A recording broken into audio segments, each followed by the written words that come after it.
Oya, vipi? Twende tuwai zoezini. Vipi? Mbona kama unalia?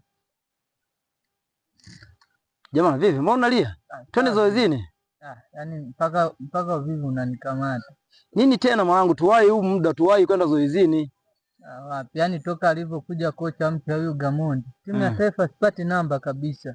Alafu kibaya zaidi, mazoezi ya jana kaniambia mimi mechi inayokuja ananipanga upande wa kulia. Ndio hapa nipo kufanya mazoezi ya kulia sasa.